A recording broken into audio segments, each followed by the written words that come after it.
Last Thursday morning in Brooklyn, during James Comey's testimony, liberal time stood still as people gathered to watch the most important political event in the history of that Thursday. Everyone was in agreement about how America would change after the earth-shaking testimony. I don't think much will change today. But the real news that day was people from the news covering people watching the news. There was local news, radio news, photograph news, iPhone news, shrill liberal you shouldn't get your news from this show news.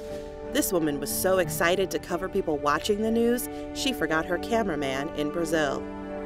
Watch as part of Jake Tapper's Soul Dies while his show covers similar Comey parties around the nation. Perhaps a reflection on how engaged a lot of folks are in this presidency, maybe even more so than they were in the election. All right, Brianna Keeler, thank you. Watch as your soul dies watching Michael Rubins tell the worst joke in the history of this show. And how do you think that the hearings are going so far? If you enjoyed that joke, this man also writes novels.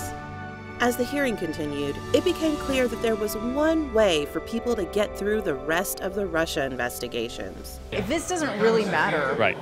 why are you here partying on a morning with the beer? I think it's more therapy. Self-care. Self-care.